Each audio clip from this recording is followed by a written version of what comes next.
The producers of the James Bond movies have announced that casting is officially underway for the next 007. Yes, but they say whoever takes the role must make a 10 to 12-year commitment. Yeah, which is a bit weird. I mean, if there's one thing James Bond is not known for, it's long-term commitments. In health news, a panel appointed by the Department of Health and Human Services has formally recommended that all Americans under the age of 65 should be screened for anxiety. And I'm gonna save you some time. Yeah, everyone is goddamn anxious, all right? I'm gonna be screened. What does that even mean? If you live in America and you don't have anxiety, your ass needs a mental health screen, like a full one. And by the way, I love how they're recommending the screenings, but only for people under the age of 65. Yeah, what about the people over 65? It's basically like they're like, well, whatever you're worried about, it's gonna be over soon, so. In military news, Space Force has officially released its theme song. Here's a sample.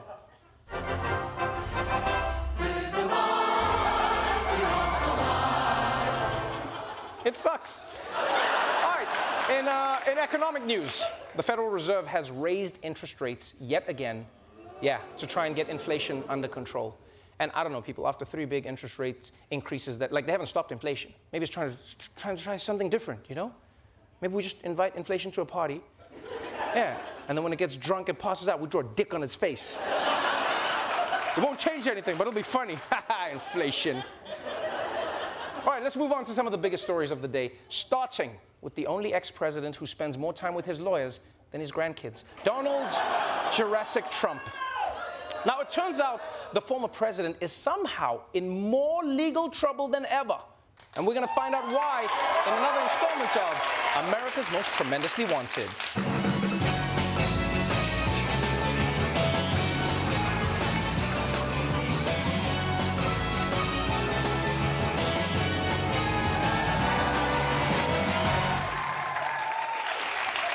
We all know that Donald Trump is already in legal trouble for January 6th, for stealing classified documents, for meddling in the vote count in Georgia, and for having an ass that just will not quit.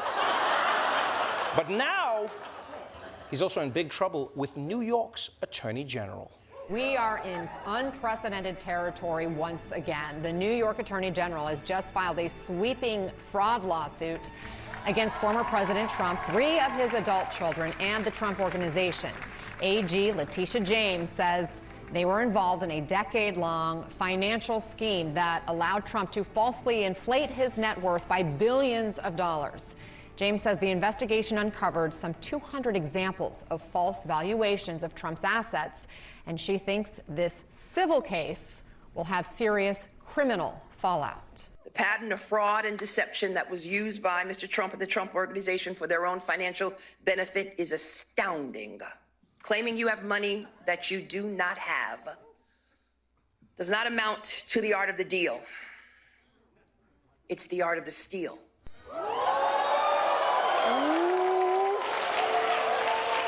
Donald Trump is in trouble now. Yeah, because when a prosecutor uses a rhyme, you're about to do time.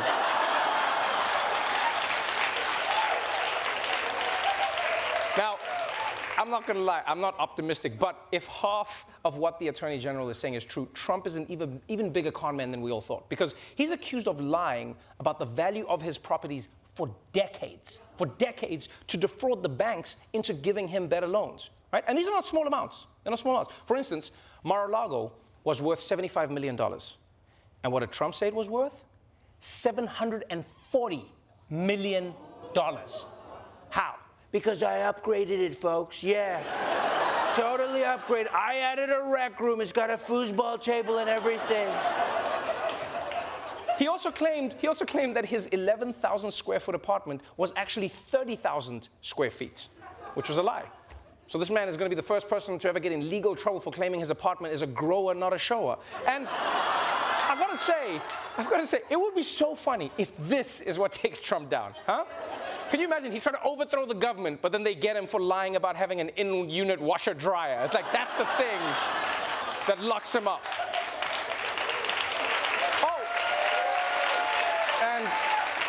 And according to this lawsuit, it wasn't just Donald.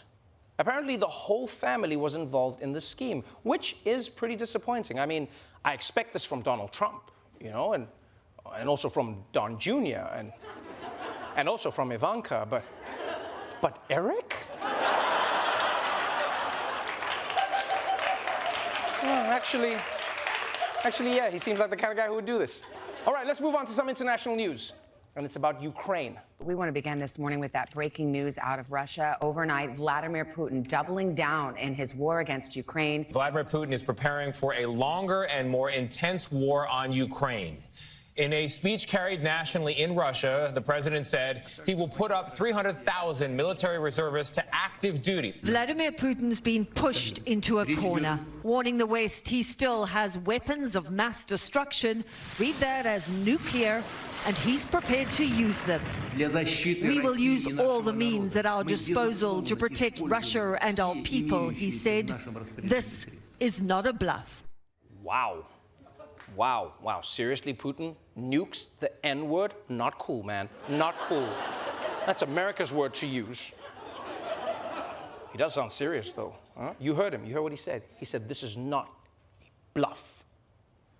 Although, to be fair, this is not a bluff, is what someone who's bluffing would say. Yeah, it wouldn't be very effective if he was like, I will nuke entire world, but I am bluffing, so don't worry. By the way, I know this is random, but I found it funny that he has the two landlines behind him in the picture. No, I mean, like, I get the one. Maybe that's for, like, the nuclear codes. But what's the other line for, right? Is he also, like, a part-time telemarketer? Just like, Mr. Andropov, I'm preparing for nuclear war, which is why life insurance is very important right now. Could I introduce you to a plan? You know, one of the most frustrating things about this war is that the only reason it's still going on is because Vladimir Putin is trying to save face. Right? He just doesn't want to be seen to be losing. And it made me wonder, do you think Putin knows how to lose? Like, do you think he knows how? Because think about it. The dude plays an annual hockey game where the Russian team lets him score 32 goals, right? He somehow wins the judo contest against professionals every year. So it actually wouldn't surprise me that he can't accept the concept that he can lose. You know, it's almost like when parents let their kids win everything. You know, when they're like, wow, Billy, you ran so fast, you win again. Then the kid grows up thinking that losing isn't a part of life, right? That's why when I raced my 4-year-old nephew last weekend, I smoked his ass. Bam! Left him in the dust. Yeah. Then I gave him a rematch, and I smoked his ass again! Woo! I mean, yes, he cried. Yes, he cried. But you know what he won't do? Invade Ukraine. Yeah. All right, finally, let's turn to the world of sports, where there's some really exciting stuff going on. In baseball, Aaron Judge is on a historic home run tear, crushing it out there. In football, the Giants won a game. But the most exciting news of all is coming out of the NBA, and it's because the king has a new crown. And it looks like basketball icon LeBron James is trying something new. The Lakers star posted this picture on his Instagram stories, sitting in a barber's chair with no hair. For years, LeBron's hairline has been the subject of countless memes. Okay, who this, LeBron James? I love it. This is a dope look. No wonder it's making news. LeBron James, not only does he look better, this is going to be trouble for the rest of the league. Can you imagine a more aerodynamic LeBron? He's going to be unstoppable. 200 points. I'm calling it right now. I'm glad LeBron did this. I'm glad. Proud of him. Because his hair kept on receding further and further back. Yeah, there's nothing wrong with that, but it just was, you know? Yeah, his line was so far back, Steph Curry was hitting threes from behind it. Really disrespectful, Steph. No, but for real, he looks good. I like it. Slick, still got the beard. In fact, it's so good, it's inspired me to do it too. That's right. The time has come. Thank you, LeBron. It's time for... No, guys, I'm kidding. Calm down, I'm kidding. God blessed me. Calm down. All right, that's it for the headlines. But before we go, let's check in on traffic with our very own Roy Wood Jr., everybody! Look at this. Go. Yo, Roy, what's happening in the traffic? Go. Oh, my dog, it's crazy, man. The police, they chasing some dude, he stole a party bus, man. This shit is wild. He's zigzagging all out of traffic. He pulled over early and let all the strippers out. That is a gentleman. You don't see that kind of chivalry no more, dog. And I've been on this type of party bus before. That's a Chevrolet C5500. The gas mileage on that one, seat about 14. If it's empty, they can be rolling. Yo, this chase might go another 4 hours. This is a lot. This is wild. So, Yeah. so what, wait, is that happening right now? Where's this? No, this from 8 months ago. I just figured this is more interesting than whatever you be wanting me to talk about. What do you mean it's more interesting, Roy? Traffic is interesting. Yeah, that's why I'm watching it. This is not the traffic, Roy. People want to know what's happening on the road. Just do the traffic. Why do you never want to do the traffic? All right, you want the regular traffic? Yeah, can we do the traffic? All right, let's do the regular traffic. You happy now? Is that interesting? No, I want you to tell me. Is it interesting? Tell me what's happening. What's going on? Fine. I'll tell you what's happening. Look, James Bond. You said they looking for a new James Bond, right? Yeah. They said they're going to start That's what I sent them a resume. We're gonna see what's happening. But who do you like? Who do you want? Well, who do you think should be the new James Bond? Well, yeah, they're casting now, and I hope it's Idris Elba. I'm not gonna lie. Anything else? No, I know that's your boy. No disrespect, but I just don't think that, I love Idris Elba. I'm just not sure if now is the time to drop a black James Bond on white people. They real sensitive right now. White people, they sensitive right now. They lost their queen. You just can't drop a black James Bond the week after. You already saw what happened with the Little Mermaid. We did the Little Mermaid. Half a fish. We took half a fish. We almost didn't survive the week. You can't come back and take James Bond right after that. You can't do that, man. See, this is what y'all forget, bro. James Bond is the white man's dream job. It's a dream job for a white man. He travel, he drink on the job, he get to shoot people, he don't get in trouble for it, no paperwork, and he get to have a whole lot of sex. Ain't had an STD yet. When last time you saw James Bond buy a condom? He ain't bought no condom.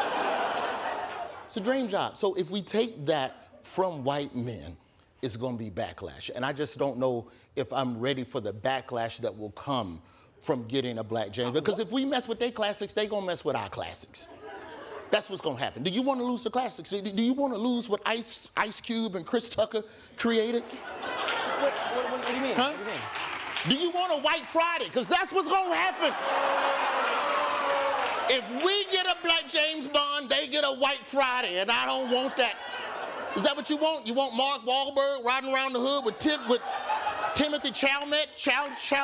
How you say his name? Chalamet. You know the one. You know the one I'm talking about. So what are you saying? I'm saying that, if it's already a movie, let white people have it. All right, just worry about the new stuff that's coming along. Here's the thing. We talk about diversity in film and all this shit. The secret to turning white characters black is that you got to strategically do it from the books. Then nobody notice. When you change a book character into a different race on screen, because people don't read books, nobody be reading. Your book is still in the New York Times bestseller. How long ago did your book come? You know how many books then came out since your book? That's how much people don't read. They ain't even buy them new books. They would just rather read your book over and over again. That makes no sense. What is your point? How can you not follow this? I'm making perfect sense. Look, when you have white characters in a book and you flip them into black characters on screen, nobody cares. It's already been happening for decades, dog. Morgan Freeman, Shawshank Redemption. In the book, that is a white character. What? For real, I'm dead ass. Morgan Freeman's character in Shawshank Redemption was written as a white man. Same thing, Jackie Brown, the homie, Pam Grier. Much respect to Pam Grier. The book that movie's based on was a white woman. Wow. Oh, yeah, I didn't know. You flip the book into the blackness. Yeah. That's how you do it. I give you one more. The book Confess Fletch. You know the Fletch movie franchise? Yes. In the Confess Fletch, the new one, the cop that's investigating Fletch in the book is a white man. But who did they cast in Confess Fletch? Who?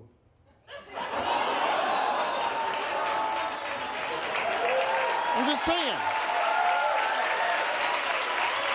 Representation. Representation. Did you take us on this whole journey just to promote your new movie with John Hamm? Is that what this whole thing was about? Come on, dog. I would never come on this show and promote Confess Fletch, currently in theaters and available on demand, and after that on the Showtime Paramount Plus bundle. Why would I do that? That's disrespectful, bro. What I'm saying is that if we're trying to boil representation down to solely black faces telling white stories, but it's more than that. It's about black faces telling original stories. So just give us more of that. Like you like Idris Elba. Cool. I like Idris Elba. Yeah. So rather than Idris Elba playing James Bond, okay, what I would like to see is something in the same field. You know, you could have him with a gun and he's a smooth talker with the ladies, but he's in Harlem, right? He's in Harlem, and that's a fresh idea. And a leather jacket too. Yeah, a leather jacket in Harlem, and he's fighting crime. You made Shaft. That's what you made. I did not make Shaft. I made. You didn't come up with a new. That was Shaft. That's not Shaft. That's a different. You talking about Shaft? My movie's called Shaft. It's different. You put the little thing over the A. Work with Junior, everybody.